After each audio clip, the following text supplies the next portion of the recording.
Radyo, radyo, radyo, radyo, radyo, radyo, radyo, Katipunan, radyo, Katipunan, radyo, Katipunan, radyo, radyo, radyo, Katipunan, radyo, Katipunan. Voice of the Blue Eagle kami, di mapipigil sa pagbabalitang tumpak at tama. Buhay Atenista, sa loob sa labas ng eskwela, ating ibibida lahat ng pera. Radyo, radyo, radyo, Katipunan, radyo, radyo, radyo, Katipunan, radyo, Katipunan, Katipunan. Kawal ni Ignacio, Katipunero sugo, todo sa kayod, tulong at tulong. Ipag the Blue Eagle, galing giting at tigil, blue and white, one big fight. Radyo, radyo, radyo, Katipunan, radyo, radyo, radyo, Katipunan, radyo, Katipunan,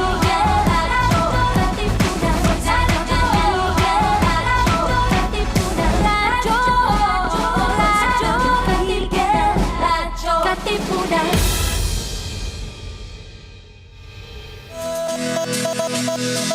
LeadX. X is for the extracurricular and co-curricular life of the Ateneo College students.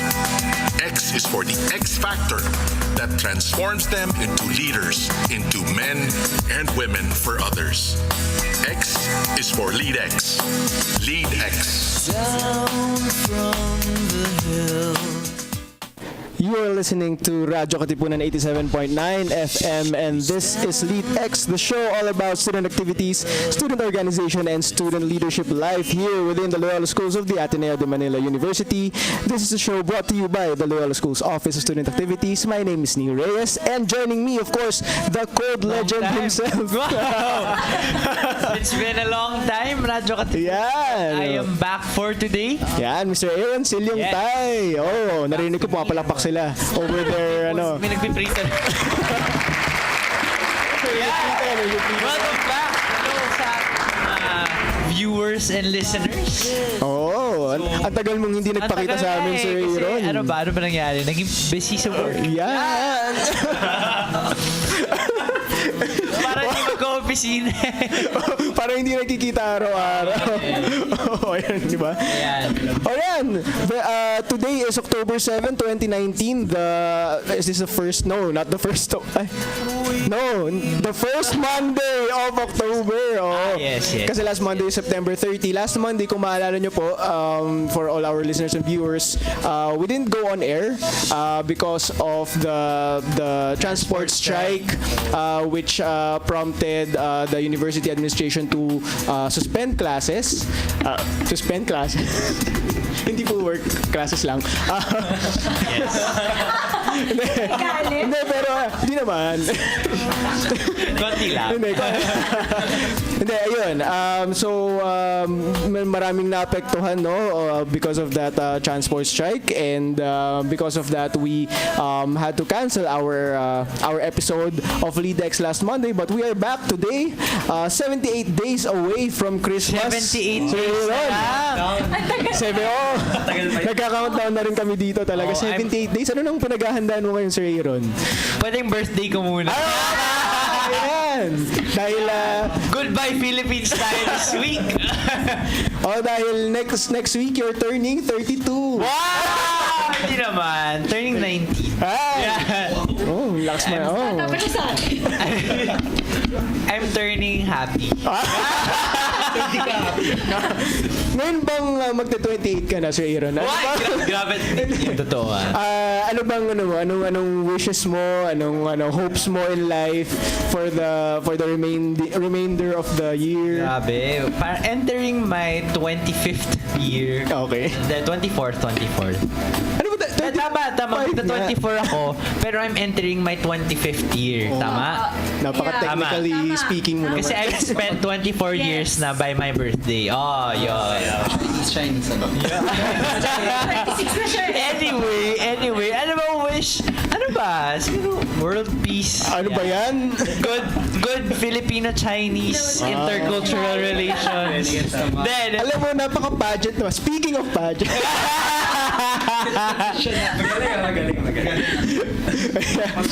happiness for all. Ayan, happiness for all. Hindi, bago natin putahan ang episode natin Yes. for this morning, siguro balikan lang natin ang nangyari 2 weeks ago, dahil nga wala tayong episode last week. 2 weeks ago. na pala to. Oh, paano?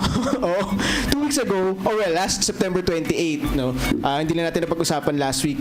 We held, or OSA held, the orientation and fellowship for the parents of student leaders, or what we Yes. fondly call OFEL. Yeah, this was the second time that we held OFEL, and it was an orientation. It was a fellowship then among the parents of our student leaders, and also some of the organization moderators who were present during that Saturday. No, I think nung time nung mga guests natin, nung student leaders pa sila, wala pa yata. wala OFL, pa. no? Oo. Last year. Dito. Dito pa. Last year, no? Well, dito pa siya. Ayan. Pero yun, it was the second time at we thank all the parents and all the organization moderators who came to join us for that half day, hindi nga yata half day, parang ilang oras lang ng ng fellowship together with the Ateneo Schools Parents Council or ASPAC. We thank Attorney Dwight Ramos for joining us, the president of ASPAC, para lang mapakita niya what the role is of the parents in the lives of student leaders, dahil sabi nga natin, parents are also our #partners in formation. Yes. Mahalaga na The triangle of formation. the triangle of formation. Sino ba yun? Pero moderators and yung OSA. Yung OSA. Oo, in general. Yan. Ayan. So, kung wala ang parents dun sa triangle of formation, Walang student. hindi siya triangle. Hindi siya triangle. Hindi rin siya triangle. Ayan. O yan. Okay, and also happened just last week, nung Friday was the JG Som Business Month Uy. opening night. Oo nga. Yeah, because 1 week is not enough. Ginawa natin Isang 1 buwan. month. Yun. So last Friday night, October 4, at the Bellarmine Field, we had Yes. the opening of the JG Som Business Month.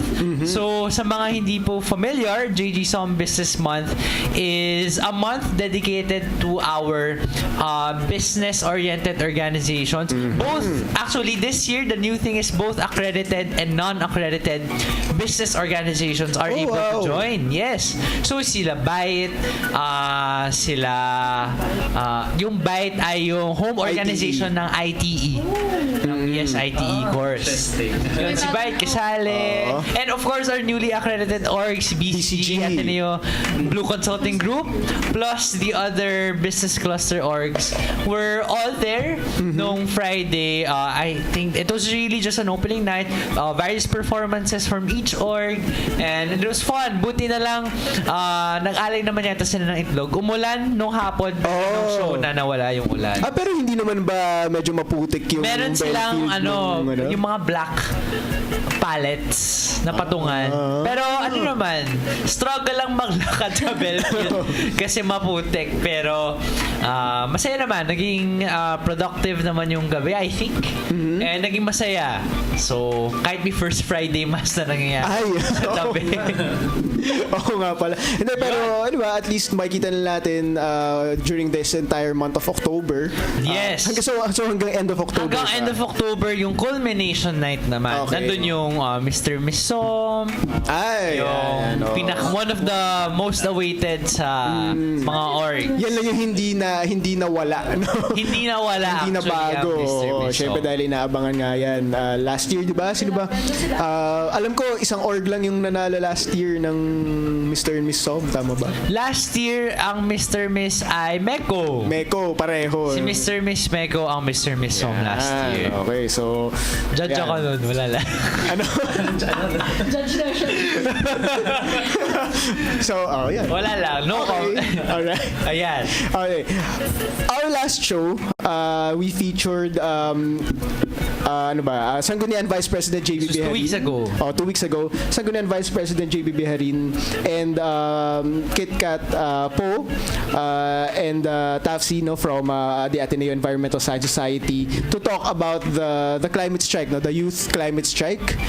Ngayon nakikita na natin yung kumakalat-kalat na sa social media si Greta Thunberg, no?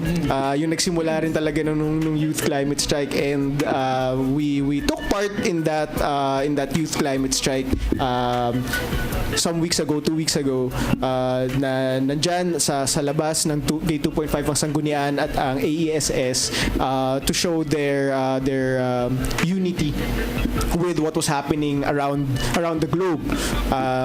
Nag-seryoso tayo. Naramdaman ko yung seriousness. Hindi, pero seryoso rin naman, di ba? Kasi sabi nga nila, some people tend to parang belittle the efforts. Hindi naman daw masyado mahalaga, hindi naman daw totoo, climate strike isn't real, but we feel otherwise, di ba? Painit na painit ang mundo.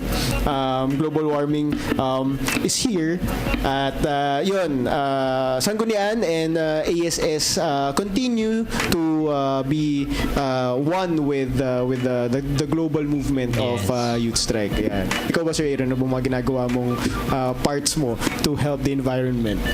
Well, maraming little things, diba? Parang with the whole sustainability initiative of the entire community nga parang little by little, single-use plastics. I think in connection to yung next administration natin here in Ateneo, with our incoming presidency, Father Bobby Yap, who from what I know is also an advocate of environmental sustainability. I wonder how Ateneo will change din as a system, as an institution, kung anong mga bagong rules or ma-implement na changes.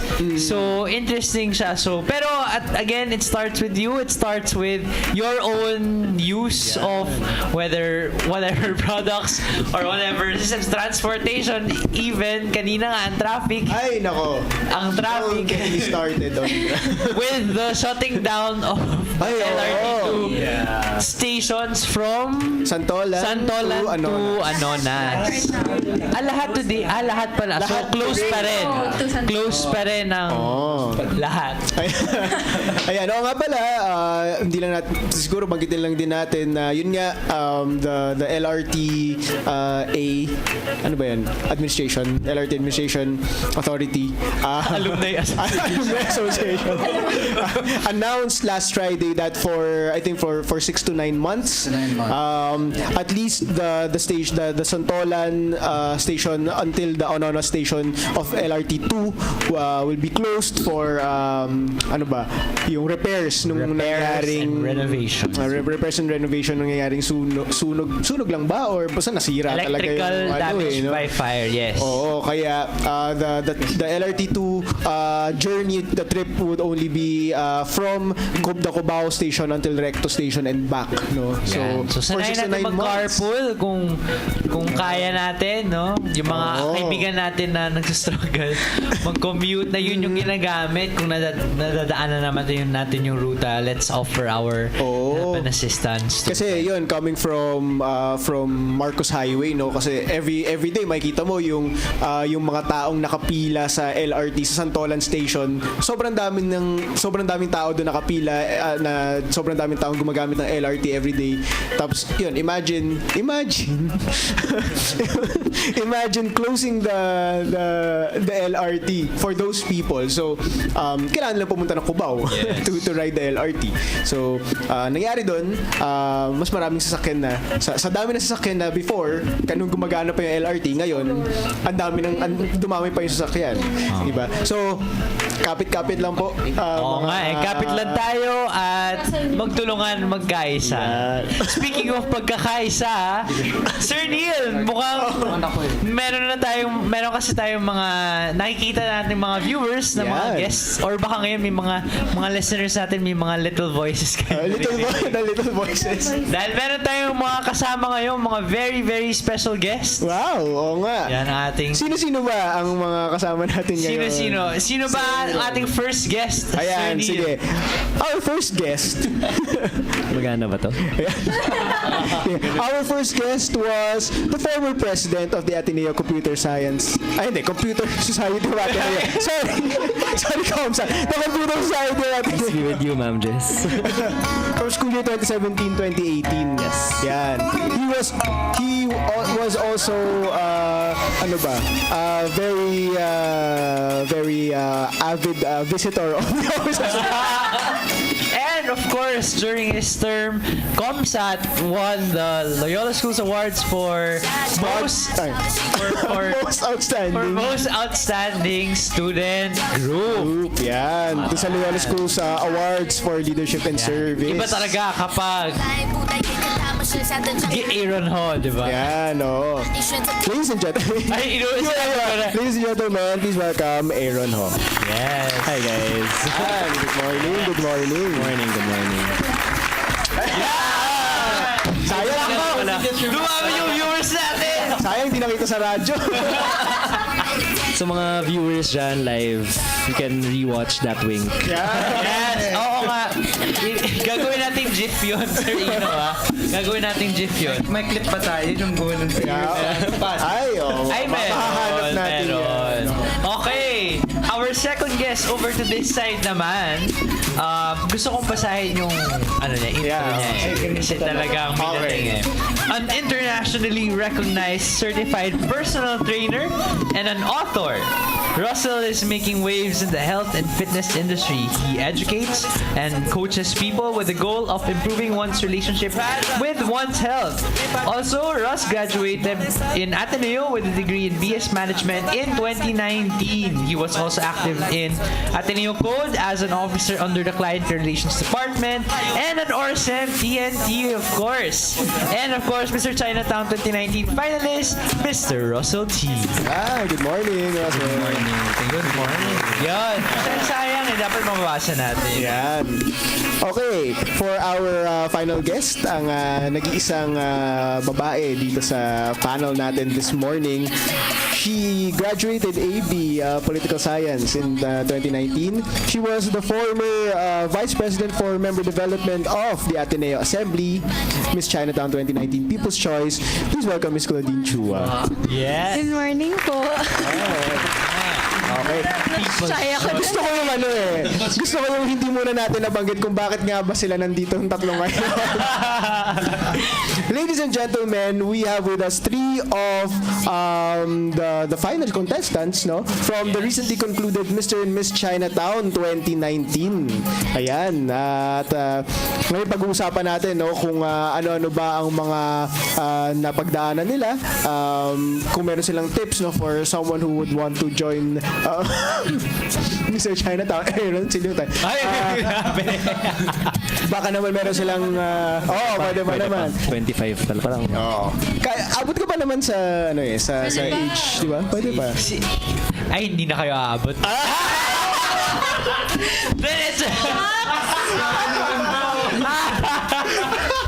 Okay. Sabi ko ba? Okay. Bago tayo magsimula, baka meron muna kayong gustong batiin, shoutouts to anyone. Good morning, guys. My name is Aeron Ho. Shout out to ComSat, my org. Hope you guys are doing good. And Ma'am Jess, of course, definitely. Hi, Ma'am Our org Jess. moderator. Ma'am Jess, good morning. Good morning. And to OSA, Ma'am Ayan, Tina. sa mga Ma'am nanonood Julie. ngayon sa OSA. Ayan, hello. Alright, back to you. Ako naman, I want to give a shout out to Ateneo Code. Yes! And to Ajman, good luck this year. Sana manalo tayo, bring home the crown, di ba? Wow, ayan na. Nabanggit lang yung Makaroon na. And thank you for having me here. Alright. Hi, so syempre hi to Assembly. Sana okay yung mga EB namin ngayon. Parang nangingin kasi ang bata po kasi ng EB namin. So parang kaya natin to, guys. Yan. Oo naman, kaya yan. Okay, sige. Kwentuhan tayo agad. Sabi nga namin, you joined this year's Mr. and Miss Chinatown. At alam namin maraming Filipino-Chinese students, or maybe hindi na students, no, who really want to join this pageant, this competition. I think this batch has especially a lot of Ateneans din no? Like kayo, and I think meron pa yatang iba, I don't know. Two more. Oo. Si Waldron tsaka si Chelsea. Ayun. Yes, so, sa ating mga kababayang Filipino-Chinese na atenista. Ayan. So, Ay. Oh. Hindi, gusto lang namin malaman what was the story behind you joining Mr. and Miss Chinatown? Siguro kahit particularly this year, why this year, why not the previous years? Or why Mr. and Miss Chinatown as the pageant itself. So yun, gusto namin marinig ang mga kwento ninyo. Who would want to begin? Wanna go first? Okay na ako. Okay, sige. Yeah, sige. Very pageant answer kasi yung sa akin. Pero kasi I have two younger cousins who are girls. And I'm currently a comm student. I realized that Philippine media doesn't have a lot of representation for young Chinoy girls or even boys for that matter. So when I joined, I just wanted my cousins talaga firsthand to have someone to look up to that they can see visually. I mean visible in media at least. Na someone who's a good, influence on the Chinoy community. Like magandang representation. Kasi especially now that we have a lot of negative opinions from some parts of the community na parang Chinoys are bad, ganun. Kasi with the dispute with China right now. So yun yung dahilan ko. Okay, oo. Kumbaga nga parang a representation of what it really means to be Chinoy today, no? Yes. Sige, Aeron, Russell. Sige, ako naman, it's more of the advocacy talaga. That's what set this pageant apart for me. I've been joining fitness pageants before, and sa Chinatown kasi they placed a heavy emphasis this year on the individual. Yes. On how we are as Chinoys, we can really spark change. And ako, I really love my advocacy. I love what I do talaga, which is really educating and inspiring people with making better food choices and improving their relationship with food. And ako kasi I've gone through a lot of struggles, and I really I see talaga na people need it would be better if someone would really educate kasi these things talaga are not being talked about. Parang social media has a lot of parang negative influences on body images and how people go about becoming healthy or what healthy is talaga. So with what I do, I show people na you don't need to just really deprive, and being healthy isn't just how you look. It's also how you feel, how you think, how your body reacts to things. Okay. Yeah. So yung it's not just about how you look, but how you feel, how you think. Yes. Proper mindset Holistic siguro. growth. Yeah. Yes. Holistic health. Holistic health. Baka nga, since in Ateneo also, we value holistic education. Di ba, Aeron?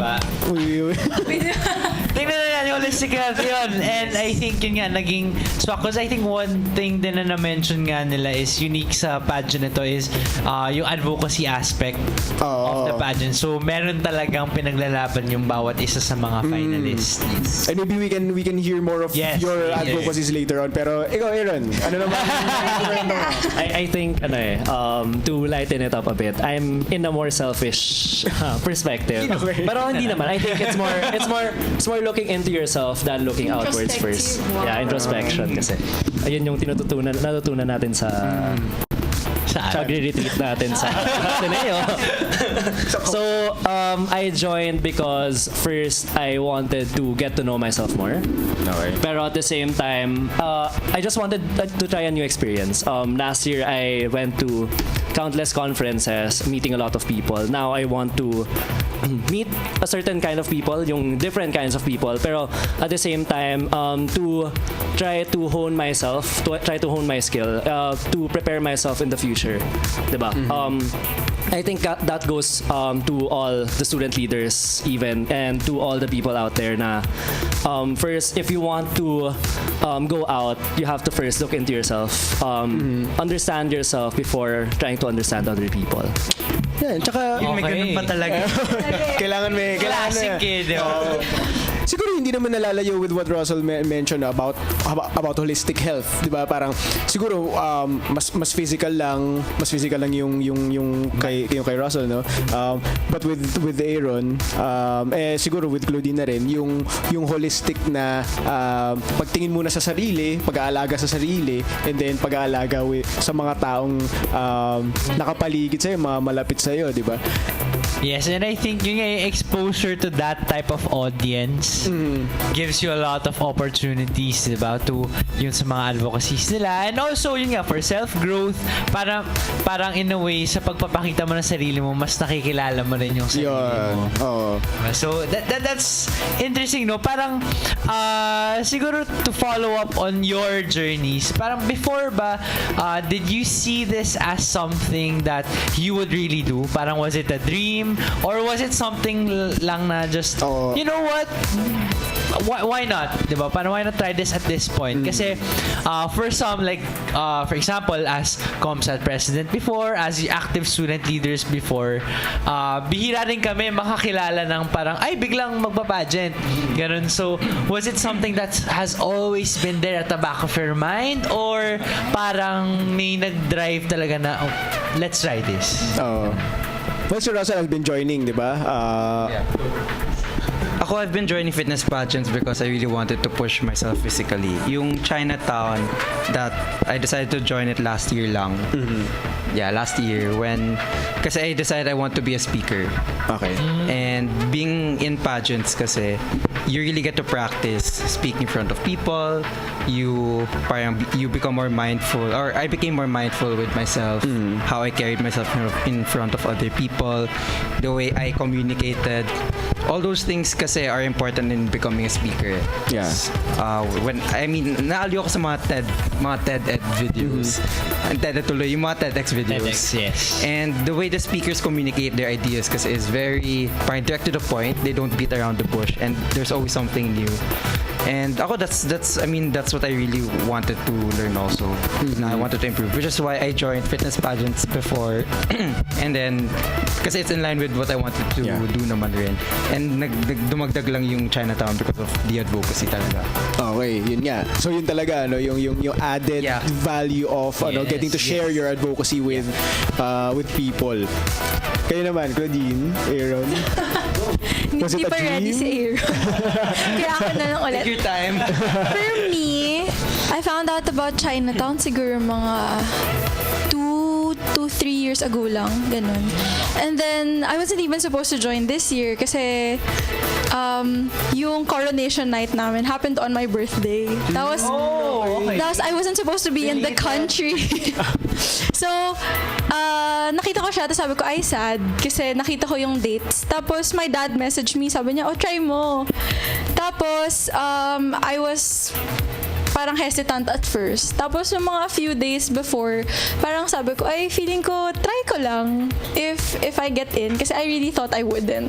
Sabi ko, para lang I can rest easy at night, saying na parang na-try ko. Para I didn't let the opportunity pass me by. Tapos nakapasok ako. So, yun. That was a surprise. Okay. Alright.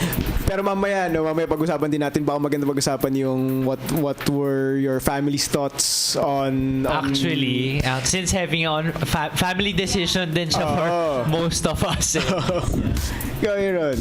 For me, funny siya kasi I didn't really know about Mr. and Miss Chinatown up until I think a month before the actual screening.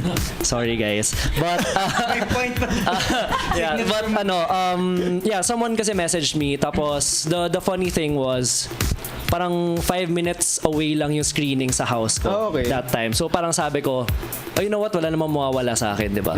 I might as well try it. I think it's a good experience to at least go to a screening, look at people, look at how I'm different with them, what's my understanding of the pageant world.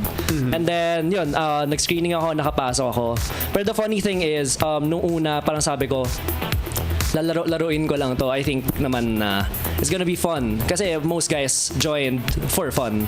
Pero towards the middle, towards the end, you gain a family, you gain a lot of understanding of the pageant world. Lalo na you meet different coaches, mentors in pageants. And then you get to understand na seryoso yung pageant, seryoso yung advocacy. Pinagsiseryosohan siya, pinagpupush talaga siya ng mga tao. So yun, that's my take on it. Pero yun nga, question ko naman dun, parang how was your family's thoughts nila or even your close friends, ganyan, kung were they supportive or parang niloloko ka ba nila or something? Hindi, kasi for yung sa experience ni Claudine, yung your dad, di ba? Your dad My parang dad, suggested it, di ba? And then siguro I can start. My entire family, like extended relatives, were very supportive. Like I know nothing about Photoshop. Tapos we had to make a poster kasi. So for about 2 weeks, every night pupunta ako dun sa pinsan ko para siya gumagawa. Tapos parang what are we gonna do? How are we going to do this? Because I really have no understanding for things like that. I have no creative bone in me. And like my parents, my cousins, my aunts and uncles, lahat sila very supportive. Every time na I would see them, parang there's always parang advice or telling me na parang you're doing great, ganun. So I feel like that was a great part of my journey in Chinatown. And as a person rin, you like to know, I think parang masarap sa pakiramdam na you know that your family supports you and that they see that you can do great things.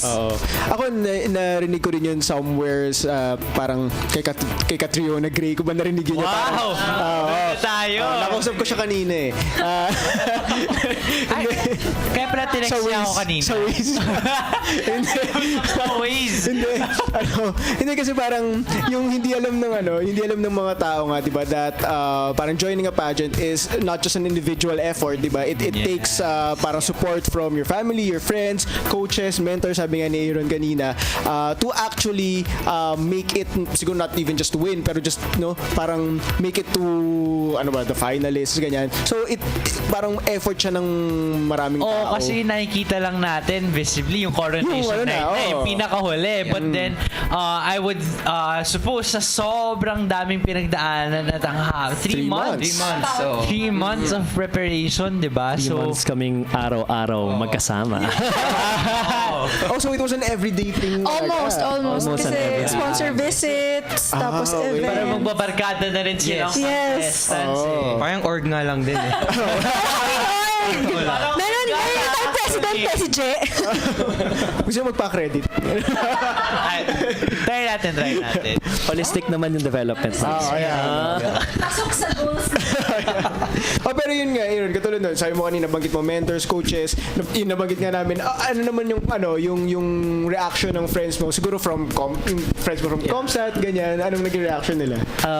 At first, I was shy to tell everyone about it. So, I think around 1 month into the pageant, tsaka nung nag-post na ng first photo, doon ko lang sinabi sa mga tao na nag-join kasi ako. Nakita Kasi wala na akong magagawa eh. Pero I really thought at first na my parents wouldn't support. Pero when I applied for it, sabi nila, you know what, just go. I mean, new experience, new people. I think you'll learn a lot from it. So, nagulat ako. And up until every single event, nandun yung parents ko, nandun yung family ko. And then my friends as well. So, parang, yun yung di mo kakalain na susuportahan ka pala ng mga tao. I mean, they laugh at you at the side kasi it's fun. I mean the photos that they show online, yes, of course, it's funny, the videos. Pero at the same time, parang you feel the support from the people. So, just think to yourself na wag ka mawala ng pag-asa pag nag-join ka sa mga ganyan, parang hindi walang magsusuporta sa akin.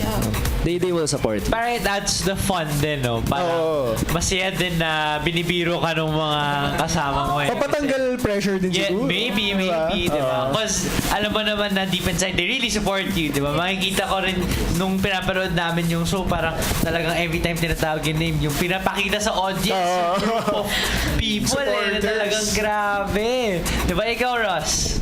Ako supportive naman ng dad ko. My family's been supporting me for quite a while naman. Oo nga, kasi nga. ang tagal na pala nag-ano. So, ang galing. Actually, nung first photo nga, nabangan namin sa OSA, sinisiso kayo, tapos pa isa-isa yung lumalabas.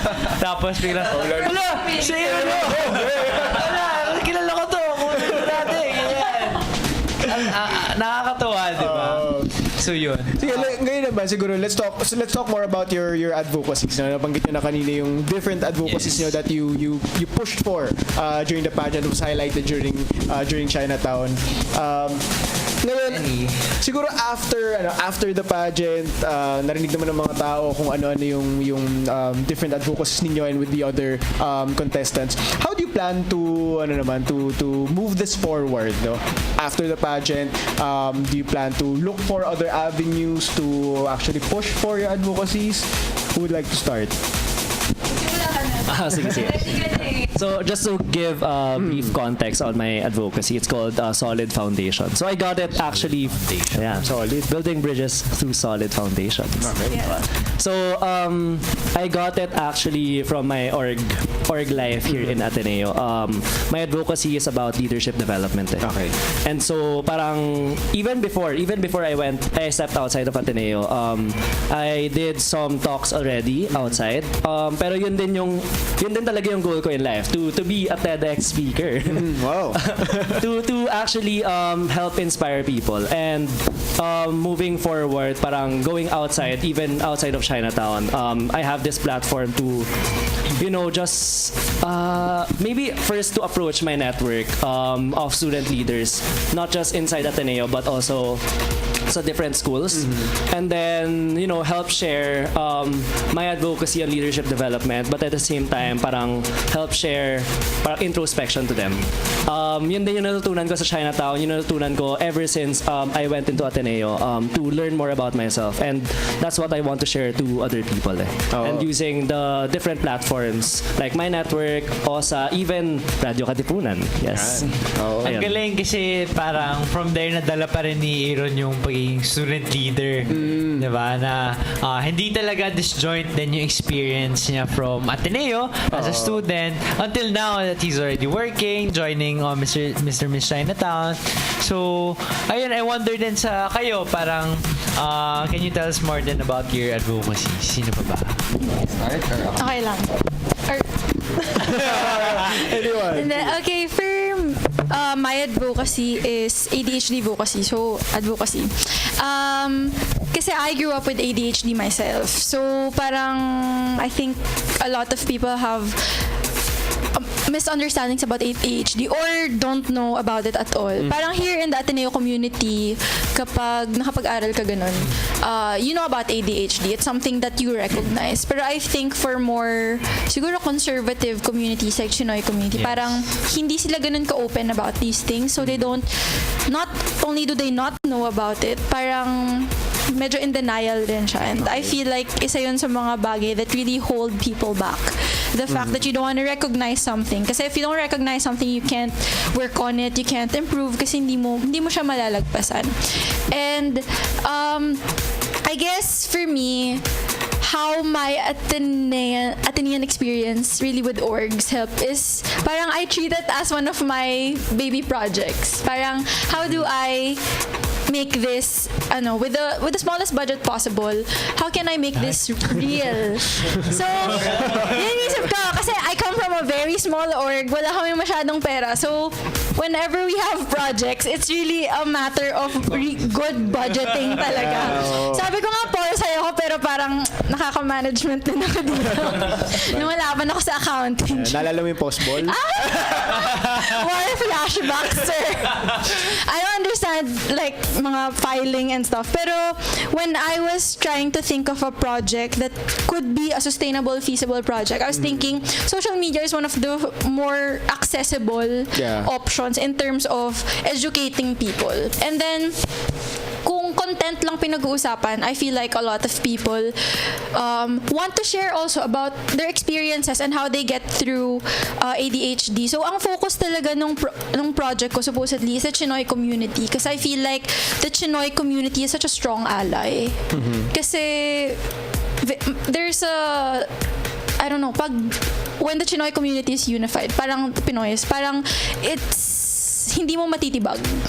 So I feel like if we get this community as an ADHD ally, parang it could go a long way. Yes. Actually, parang I echo what Claudine says, diba? Parang a lot of people don't see na yung Chinoy community nga. They're very strong actually, yung familial aspect ng mga Pinoy. Kitang-kita rin sa Chinoy. Kinauunahan nga lang ng parang judgments, ng prejudice, diba? Pero, and also with the whole awareness din, parang sometimes hindi nga beyond awareness din, parang denial din sometimes of these types of concerns. So it's good. It's interesting to find someone who's advocating for that, diba? To be able to utilize that network, diba? Yung mga Chinese network ang labanan diba? Kakilala ko si ganito, kakilala ko si ganyan. Yun ang labanan, diba? So use that. It's good na ganun. Tsaka lumaki pa nga, lumawak pa yung network mo, malamang after... Maybe, sana. With this community. Ikaw, Russell. Ako, it's still continuing from what I've been doing for the past 2-3 years na. Tuloy rin with talks. Yung pinakaiba lang na is that I make my own parang material. So, I've been, ever since last year, I've been writing my own PDFs. Okay. And yes, content creation technically. Sa lahat ng mga parang na-invest kong in education, I make it simpler for people to understand. So, I make a lot of ebooks, I make videos upcoming na. And I mean, nabang ko in January because that's when a lot of people talagang they see fitness comes into their lives. Magre-resolution na naman yung mga... So, palaging mga resolution. But then, it's for me, it's not supposed to be parang a one-time thing lang. But that's the best time for me to really get the word out. Yung entry point Because that's where people are more in the mindset talaga. They're more focused. So ako inabang ko yun. I also am giving talks, mga nutrition talks dito sa Ateneo, hopefully. Magkaroon rin with Fit. Osa? Yes. Hello. So about nutrition talaga, about knowing more about foods and really understanding talaga how our bodies work and anong kailangan ng katawan natin. It's really more of getting people educated. And that's what I really enjoy doing. It's what I love doing talaga. Yeah. Natutuwa ako when I see change with people. Kasi yung physical aspect, it's just a bonus. Hindi siya dapat yung parang main indicator na healthy ka. Because it's possible na mukha kang healthy pero mataas yung cholesterol mo. May kilala akong ganun eh. Kilala ko yun!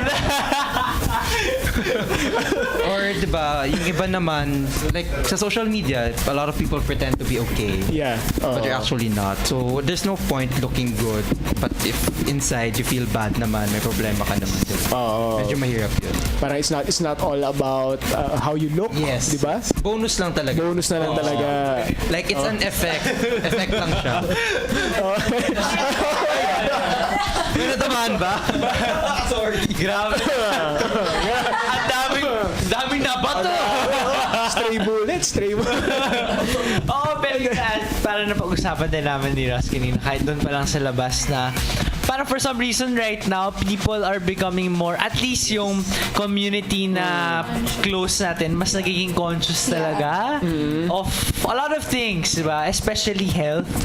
Yun, parang na-share ko nga kanina kay Ross na kanina lang nakita ko sa timeline ko may isang bill sa Senate na pinopropose hindi ko alam kung sino, pero recent lang na for food establishments to inform everyone of all the nutritional Yung may nutritional facts. Diba yung nutritional facts. Yung talaga yung plan. Yung mga menu.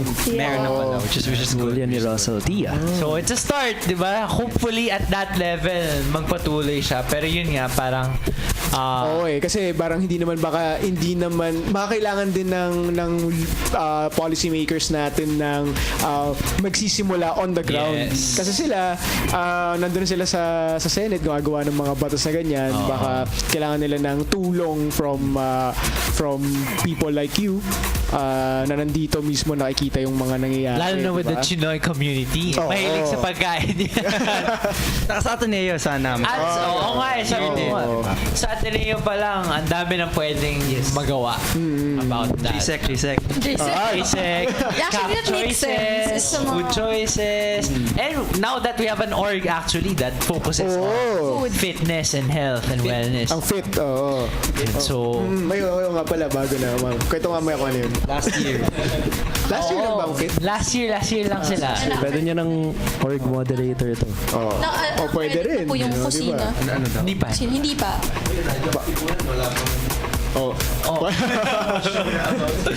Oo nga. Hi, Ma'am Jen. Okay. Kanina na kwento nyo, no? Yung nabanggit nyo kanina yung about your experiences in being student leaders, being very active in your respective student organizations when you were still here. Ayan. A few years ago. Pero can you say na meron talagang parang may malaking tulong talaga yung pagiging student leader ninyo or being siguro an active member of your organizations dun sa run ninyo with Mr. and Miss Chinatown and siguro with how you are now as individuals. May ano bang nakikita ninyong connection? Personally, syempre naman, definitely. I mean, I wouldn't be here if it weren't for Code, if it weren't for Ajma. Diba? And the experiences na handling projects, meeting with people, training ground yan for me. Na I really was able to bring it with me in the pageant. And I'm still continuing it naman, na I'm still progressing towards where I really want to be. And I owe it all talaga to, being the clerical department, client relations department, and being a force officer in Admin, I was given a lot of projects.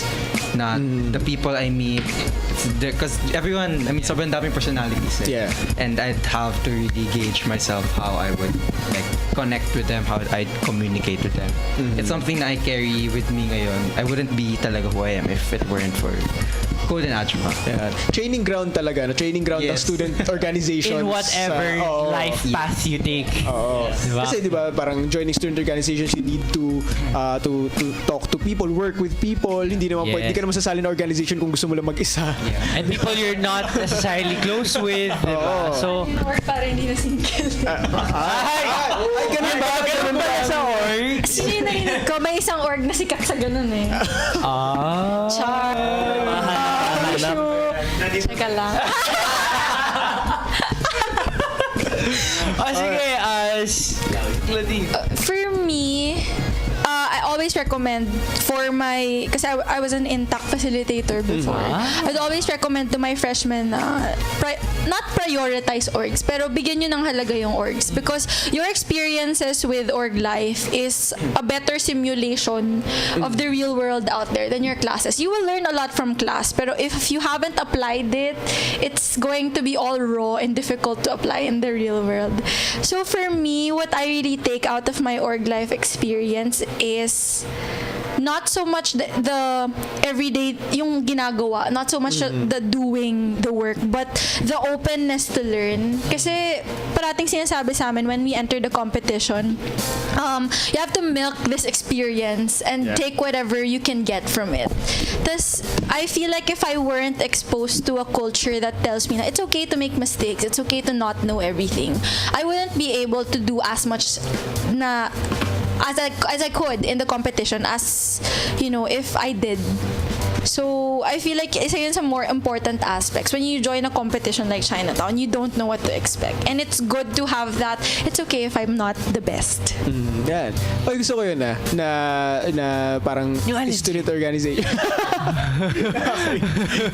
Ayun nga, yung in student organizations, parang it's really a world where it's okay to make mistakes, no? Yes. Diba?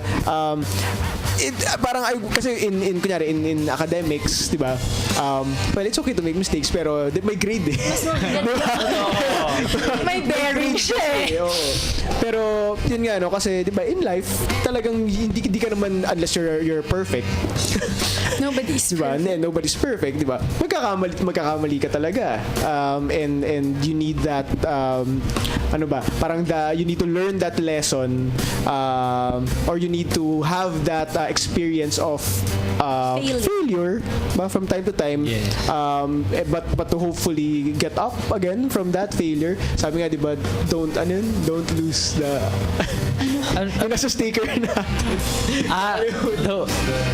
don't lose the lesson. When you lose, don't lose the lesson. Oh, diba?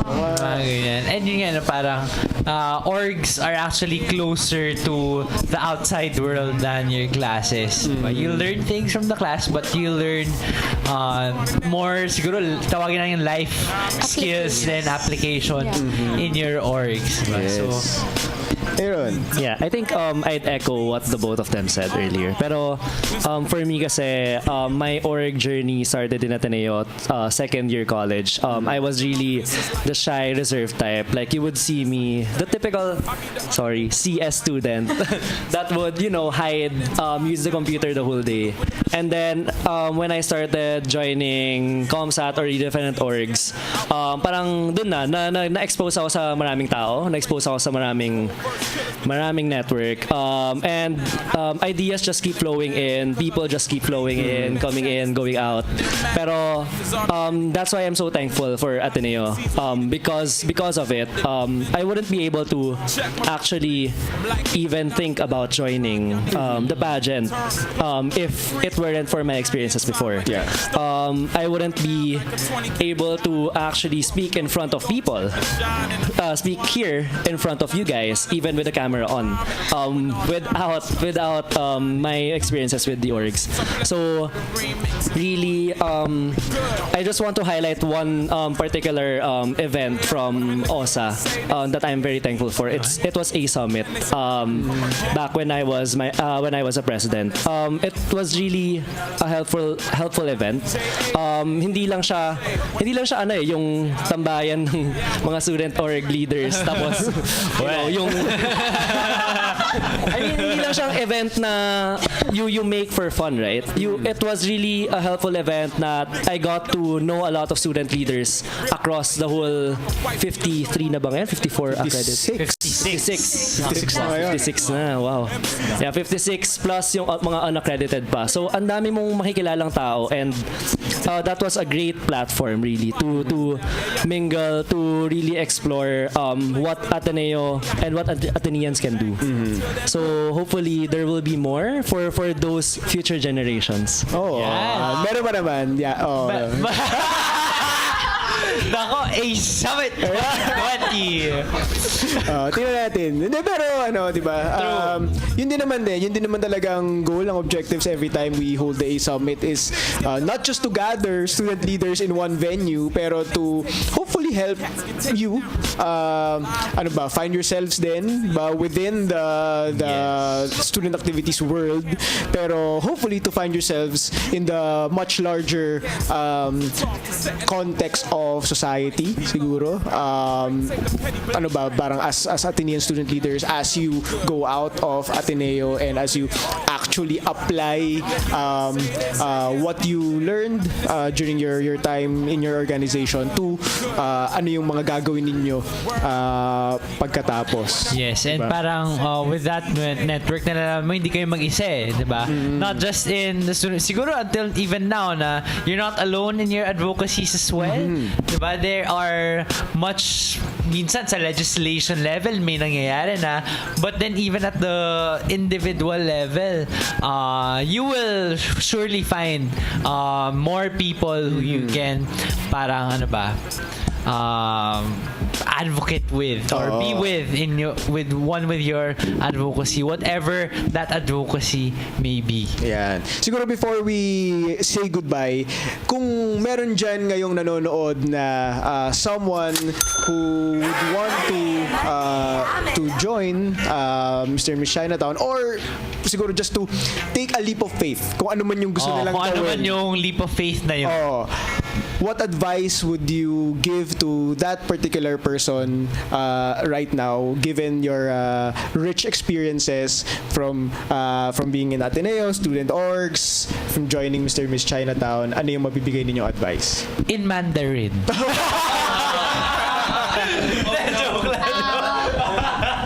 Meron ako. Sige, I'll go first. Wow. sabi mo in Mandarin eh, Wang Tianzhou. Wang Tianzhou means just to walk forward, just walk straight. For me, it's just do it. All my experiences, me going out of my comfort zone, it was really hard at first, pero yun nga, you just keep on pushing yourself na. I have this quote, I think I see it in Facebook or something. If you're scared to do it, then just do it. Because that means you're gonna well, first you're gonna be outside of your comfort zone, you're gonna improve yourself, but most of all, you're going to overcome that fear. And that's the important part in life, that you overcome your fears and you just, crush it. Yeah, just crush it. All right. Go. Okay. Walk forward, walk straight, just do it. Okay, sige. Ako naman, as someone who's been making things on my own, kasi entrepreneur, everything's in the unknown. Yeah. Na I have to keep grinding it out. One thing talaga, the way I see things is that I don't want to be excited. I mean, I don't want to focus on what can go wrong. Suggestion ko is you focus on what can go right. Okay. That's parang for me, it's an easier way to really just to get going lang. Na you think of how much you're going to grow or what you're going to gain rather than what you think you're not going to be able to do. I mean, because in everything you do naman talaga, there will be failures, there will be setbacks. But there's what if, diba, you make it, right? Yeah. So you focus, it's just a shift in perspective. Now, what if things go right? What if I win? What if I do this? What if I do that? Diba? What can go right instead of what can go wrong? What can go right instead of what can go left. What can go straight? Thank you, Russell. For me, or same theme namin to eh, if you really feel like, siguro pag may iniisip ka, itulog mo, tas pagising mo sa umaga, naiisip mo pa rin siya, parang gusto mo pa rin siya, lundagin mo na. Kasi, there are a lot of things na parang, if we're always sure in life, wala na yung excitement of finding out what's before us, what's going to come after the decisions that we make.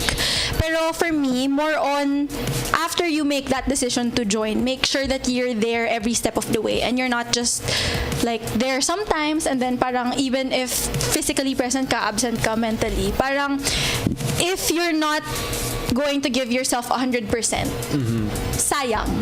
So if you make that decision to jump and take that leap of faith, make sure na you want it enough na when you're there na to be your best always. All in, gano'n. Go all in. Yeah. Hi, Sir Rongkal. Ayan. Uy, bro. Wala lang. Dami ko pong natutunan. Hi, sir. Hi, sir. The professor in commitment. Ayan. Okay. Sabi nga ni Sir Tats, diba, naalala ko lang yung lagi sinasabi ni Sir Tats na it's not the willingness but the willingness to do what it takes. Diba? Yung, kung alam mong willing ka na, yung gusto mo nang gawin, dapat pag nandun ka na, all in ka na, di ba? Parang don't hold back. Sige na, ikaw muna, tuloy mo na yan. At malay mo, you end up someday being in Radyo Katipunan. Pwede pong mag-apply. Alam mo, someday you end up being an OSA professional. Pag-apply ng show. Apply po kayo sa OSA. Gumawa ng sariling. Oh. And malay nyo rin, di ba? Someday you can actually inspire people to do what they really want to do. Which I'm sure right now they're already doing. Diba? Parang kami pa lang just Hopefully. listening to your stories. Nakakatuwa, parang it's very inspiring.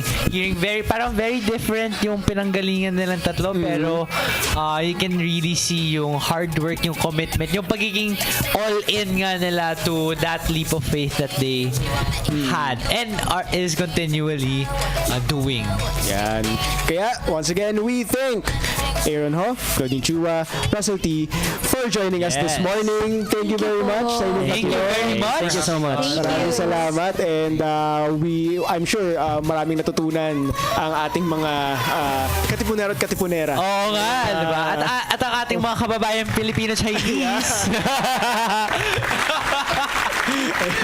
So thank you. Maraming salamat ulit sa pagpunta. So Aeron, ano bang mga mangyayari sa atin ngayong Oo nga. This linggong week ito? is tomorrow. I think one of the highlights of the school year Yes. is of course Talab 2019 Yeah. happening tomorrow. So tomorrow there will be no regular classes, but students will be required to attend 4 hours worth of alternative classes. Oo. Diba? So I think exciting ang lineup this year because the theme is Agenda for Hope. Agenda for Hope. Ateneo at Agenda 160. for Hope. Ateneo at 160. Oo, Grabe, 160 years na sa Ateneo. December ang ating Ateneo. university. Kaya huwag kayong malito, students, may pasok bukas. May pasok, Just yes. not the regular classes. Regular programming except for your The classes. Oh, and I hope everyone has signed up for classes Oo, tomorrow. lalo na yung mga classes na required. Oo. Close na yata ang sign up. So, yan. Close naman So, na. Kita-kits bukas. Comsat ba ang katulong sa... Oo. Ayan. Oo. Shoutout sa Comsat na gumawa ng website ng Talab. Magawa ng Plus UX website. Society for the design. Yan, thank you. And October 10 is World Mental Health Day.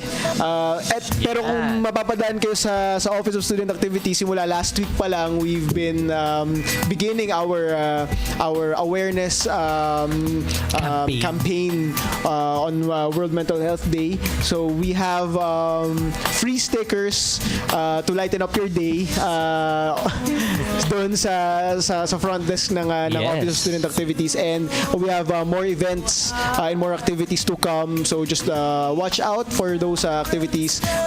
You may check our Facebook page for more information. And dyan lang po kayo, no, at 11 a.m. we will have, of course, the Jesuit Hour with Father Nono Alfonso. Every day naman po yun, no? Every day man, yan.